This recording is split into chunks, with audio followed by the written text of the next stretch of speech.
Hello, Broderick Wallace here again in hell. Look at it. In the hell of the British countryside summertime, where if you sit in the van to do your meditation, you'll just get melted basically and end up with an extreme headache. If you meditate outdoors, you're going to get attacked by all sorts of little flying creatures. If you go into the shade, there'll just be more of them for some reason or another. And someone said something about some citrus goo or something. Get rid of them. I'm not sure exactly. I've not looked into it. What I'm supposed to do, like squeeze a lemon over my face and rub it in, but that means I just got to sit there with like citrus slop all over my bonds, breathing that in. So you can't win. I prefer this place in the winter, and it takes on a very different atmosphere at night. So in the night, in the winter, summer's lovely, don't get me wrong, it's got its advantages. You know, lots of lovely specimens walking around but not much on is always one of, they all come out, don't they, in the summer. And but yeah, in the winter, in the night, on an evening that's not too chilly, it's because I'm hairy, you see, you know. I'm like a I'm like a bloody woolly mammoth, so I'm not built. My ancestry has manipulated me through many generations towards survival in colder climates, and that's just the way it is. So I'm going through the waiting process while people lesser than me judge me and make decisions, and everything's hanging in the balance, but I just keep up the practice. What is it about going into meditation twice a day that enables you to deal with extreme things, to be honest with you? I mean, not only that, but I've just had to go through the MOT and it's too expensive, and I'm off the road a couple of days waiting for a welder who's not immediately available to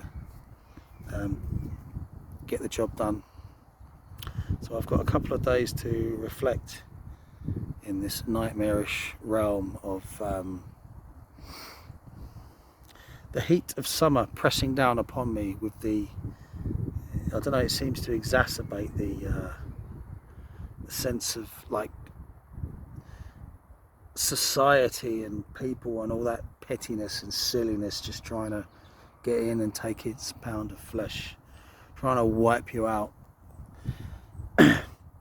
You know, the community of people that I interact with, there's a lot of appreciation for nature, and nature is a beautiful thing, but I mean, in England there are no big predators, right? I mean, there's a few stories about big cats and that out in the wild, and I think I might have seen one years and years ago when I used to do the, you know, a little bit of deer hunting.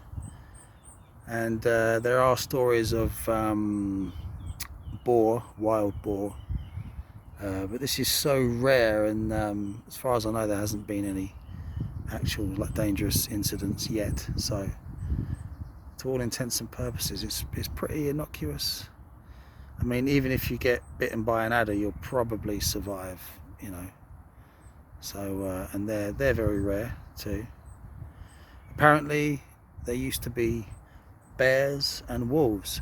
Now, how different would that make a stroll in the countryside? I mean, you imagine that for guys out there in America, you know, having that potentiality. I mean, that's got to be frightening, right? You want to make sure that all your safety protocols are in place, and you know where to go, you know how to handle yourself. Wolves and bears, yeah, that's hardcore. And you go back a few thousand years before that, and apparently there were prehistoric lions to deal with, and God knows what. It's pretty innocuous here in the UK. It leads to a kind of isolated innocence. Just on a smaller scale, everything is competing and warring and attacking and eating each other if they're not doing their little dance trying to get a, you know, a bit of nookie in order to keep the next generation going. There is an intelligence and a balance in energy and an equilibrating force at play, and one must be respectful, of course, and this is the only way things can be, right? But for me, the beauty, it only goes too far. I watched a documentary called Blackfish about killer whales a couple of days ago. One in particular called Tillicum, and it's quite an horrific story actually, and seeing how these creatures, who are potentially dangerous, and you know, they have instincts towards hunting, and sometimes they even play with their prey, right? Flipping seals up into the air, and seeing how this creature was slowly, you know, very likely just driven mad by chlorinated water, you know, with no room to swim around in, sometimes kept in a little tank, and then paraded out on these shows in front of people, like, you know, I mean, but it's really, really sad. Obviously the whole story from every angle, very, very, very sad. And what was I going to say? Talking about the whales and animal life, I had something else on the tip of my mind. The way that these animals are penned in and unable to have the full experience. This kind of reminded me of modern life. Yeah, this is what this is like. People are like shoved in an office, and all their natural instinct have to be, I mean, people are channeling their, you know, their warrior instinct, or, you know, or whatever you want to call it, into alcohol fueled nights. And, you know, because of the because there's a ban on basically everything except cigarettes and alcohol, it means you can't even find a healthy expression when it comes to wanting to let loose for those people who don't have the intelligence to engage in the, you know, the mystical and meditative arts. They'd be better off, you know, drinking a bit of ayahuasca or whatever. And you know how on YouTube videos all the time, like every time someone says something, they feel the need to like go back and correct themselves, like, oh, I'm not saying that. I get really sick of that. Especially I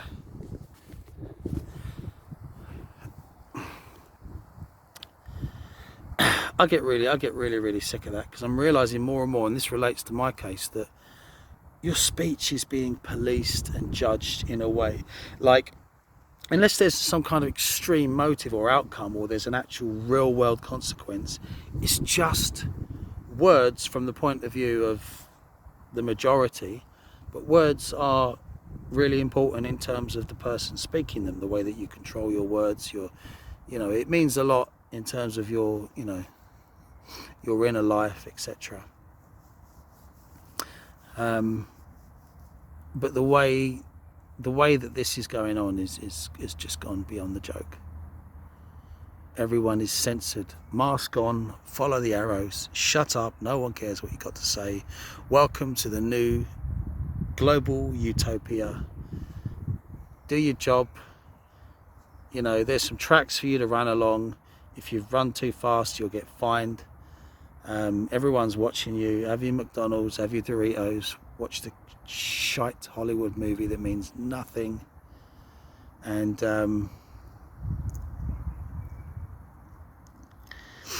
your only outlet in terms of getting outside of your mind,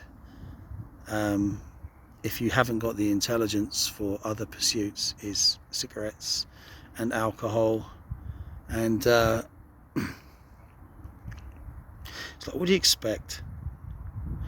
What do you expect is going to come of all this?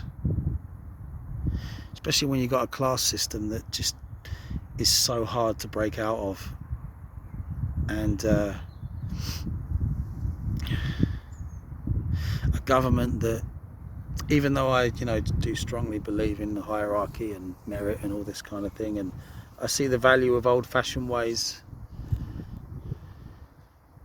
It's like, why can't we just have some sort of balance? Like, why can't we have public facilities that are well kept, that in terms of the, you know, what that would bring, like, I don't know, I mean, if you could just go to a government, you know, like a, a countrywide you know, service in terms of having your car dealt with, where there's no incentive to rip you off. You know, if you're forced to drive a car to have any kind of life, just put the facilities in place.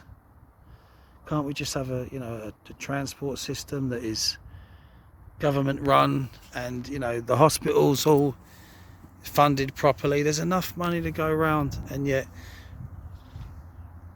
when it comes to people's private ventures, sure, but when it comes to things that are for everyone,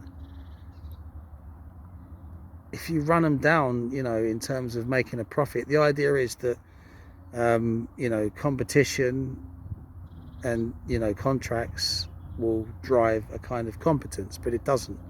It's just squeeze as much as you can out of it and then move on to the next project, and everyone has to suffer. It's so obvious to me that, like, if you go too far one way or the other, you're in crazy land. And there's no solution. There's no solution except learning how to deal with this changing calamity. You know, the old ways, you know, the sensible way of doing things. There's a lot to choose from, and you have to be discerning. And it helps if you have guidance, of course. And, you know, I'm very grateful for, you know, receiving that recently. But it's like your only option is learning how to manage yourself. Taking responsibility in an unfair world. Just seeing it for what it is, but without denigrating those things that supposedly are not making a profit every second of every day, without saying that things that you can't see are not important, like emotions and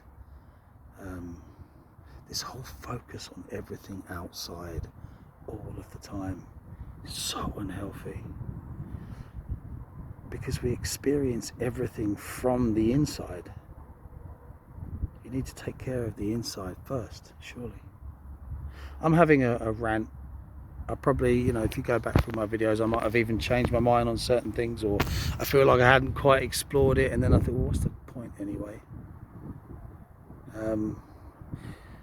When I, at some point, when I get through the other side of this, I'm going to have some kind of authority in terms of being able to give advice, I think. And I really do want to, I mean, doesn't any decent person want to do something good in the world? Don't they want to give back? Don't they want to have good friends? Don't they want to flourish on all levels without harming anyone else?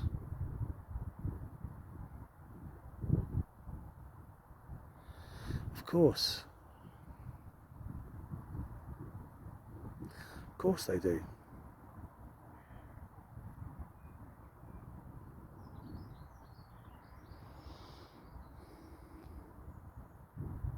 But so much has to stay secret.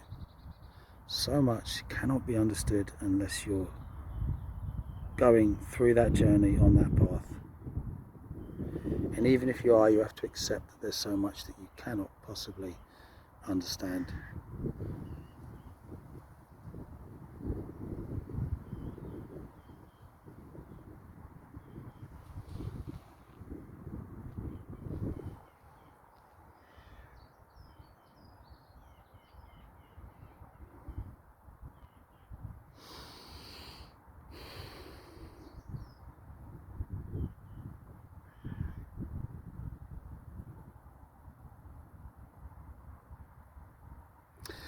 I guess you know, we'll see what happens, and it's likely going to entail some kind of public service or some kind of rehabilitation program. So I'll probably be in one of those orange suits soon, sweeping the streets near you with a bunch of nutcases.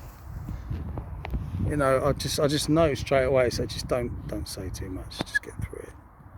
Just keep your gob shut about almost everything, and channel that absolute sense of disgust into something positive. And I'm just hoping that, you know, I can actually survive this, because right now I don't know if I will. It has that kind of potential, so I just keep faith, remain somewhat balanced, and it's not easy, I'll be honest. But you know, I don't expect any sympathy, or I don't really, not looking for any comments on that or anything. It doesn't make any difference.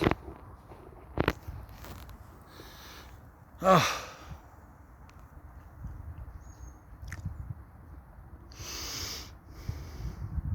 I just get bored of it. I just really do get bored of all the silliness.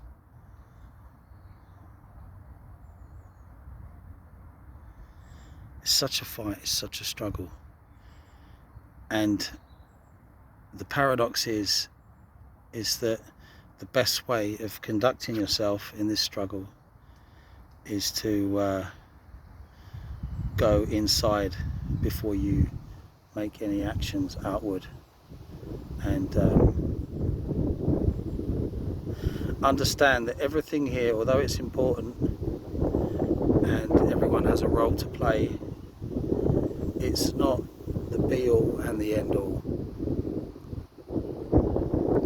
and only someone on the path can know that. So there's no point trying to explain it to anyone that isn't. Complete waste of time.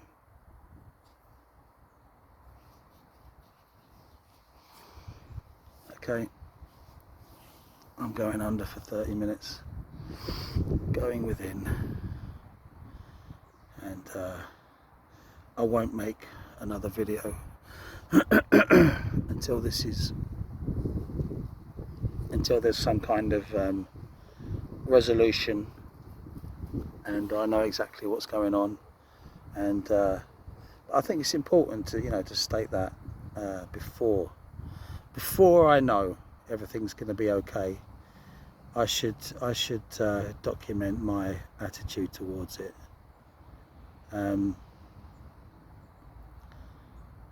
Because it will be valuable in the future if it's not now, even if only to people particularly close to me.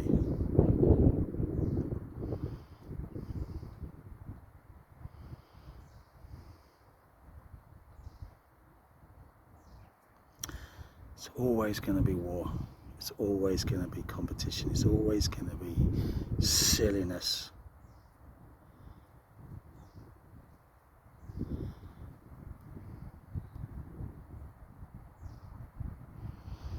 You've only got one option.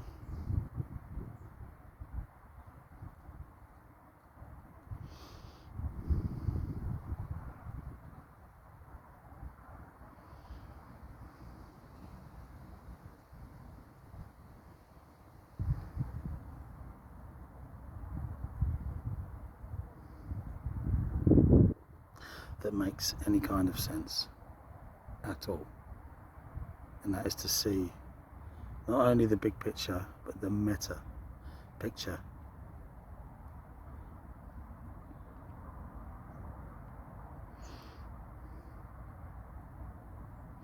And understand how that relates to the trivialities and absolutely infinitely important personal experiences that you're going through, while you're being made to feel like none of it matters in a, not entirely, but largely ignorant and idiotic world.